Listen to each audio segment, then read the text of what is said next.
So now that we got all that simulation talk sort of out of the way, let's talk about how spirit guides and shadow work really works.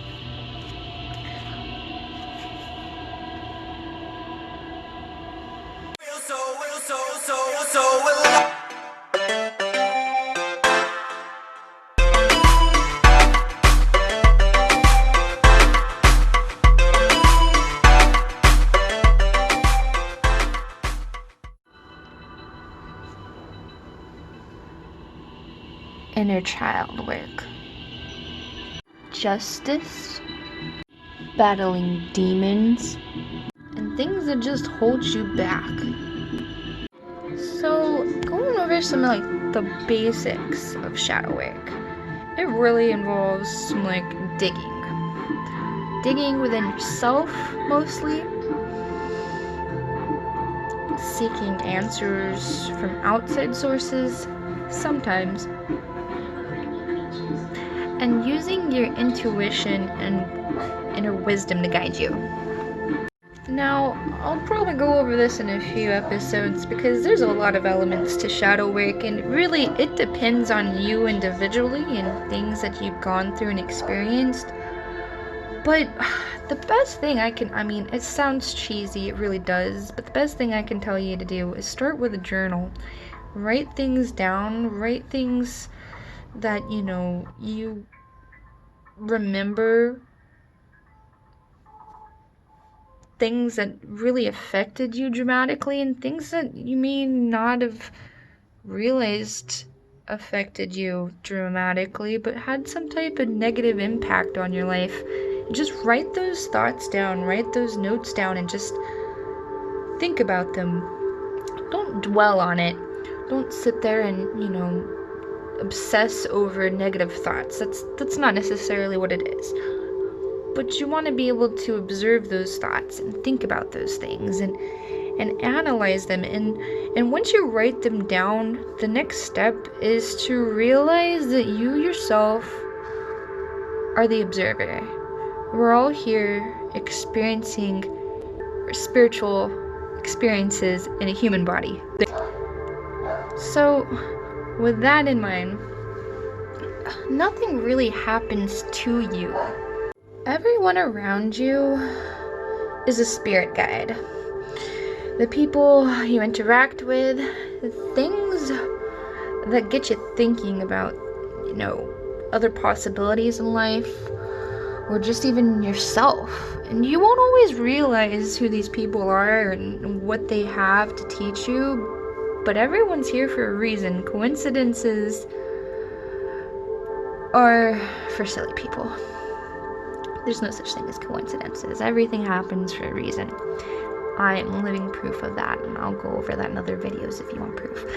Anyway, so with acknowledging your thoughts and realizing that they are a separate part of you, your ego is a separate entity, and when you start acknowledging that, so when you acknowledge the voice as your ego and a separate entity, well, first of all, your ego is not going to like that. It's going to have some attachment issues, and you're going to have to acknowledge that too, because it might fight back. It will fight back, actually. It's definitely going to fight back. But what you got to do is learn how to tame that ego, because it's a separate part of you, and everyone has that ability. And when you start gaining that strength and that inner wisdom, then you become stronger. Much stronger than you realize. You become a wolf. And when I talk about shadow work, there's so many different elements. Some of the different elements, like I mentioned, are like child work, inner child work, your trauma from your childhood, things like, self-parenting, when you didn't have your parents around, you had to teach yourself a lot of things, dealing with poverty, your parents not having, money growing up. That kind of puts some subconscious like trauma in your brain that you don't really realize is just there, and it holds you back in your growth as an adult. And it tags along with you. There's some deep psychological elements to it.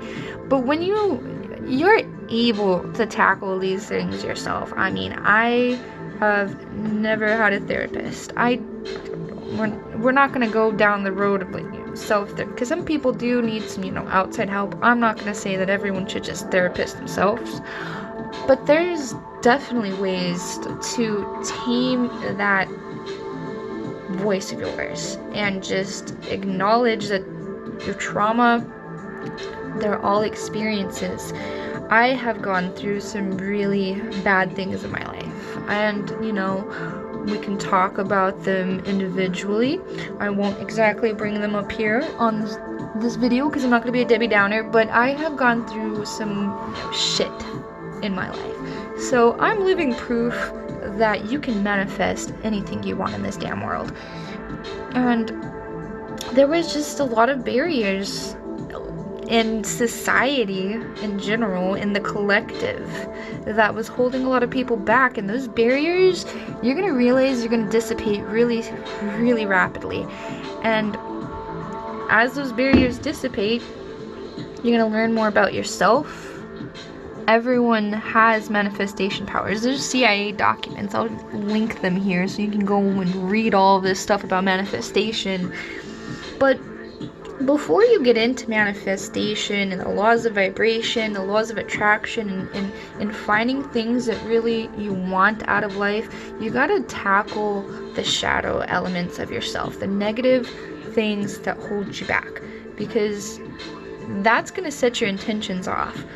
If you don't set up your negative ego mind and kind of reverse that, put some positivity back into your mind frame, and attract abundance and set your intentions towards your your goals and your future, you're gonna be lost. It's just a fact. You're gonna be dwelling over things, and you're never gonna figure out exactly what you want. I'm also proof of that. I did that for many years. Went some dark routes for a few years and came back and realized that the veil has been lifted in my own mind.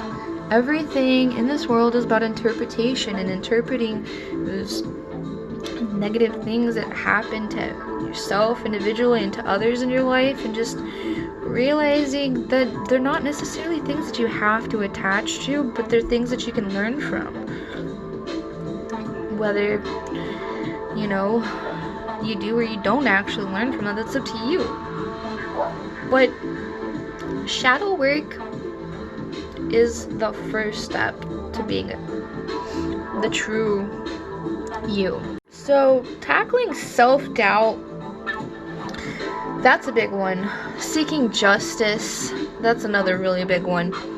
Things that are outside elements that you can't necessarily always change, dwelling on those types of things are ego barriers. They're just gonna kind of keep you in this soul trap, and you're never gonna really figure out how to grow and learn from things that you can't change. Things that are in the past, you just leave them in the past, because they happened to you, for you, for a reason.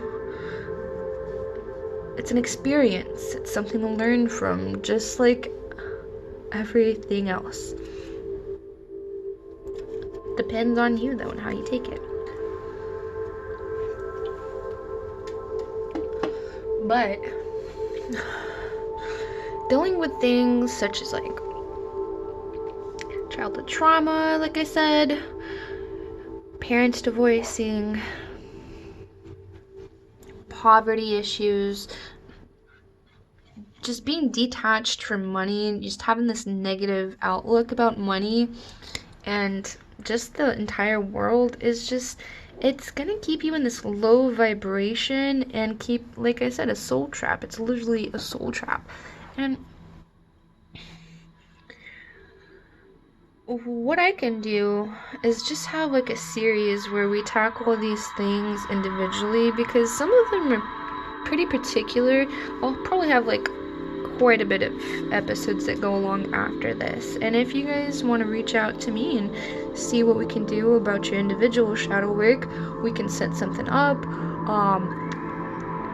I have a very reasonable package that I can put together on my website.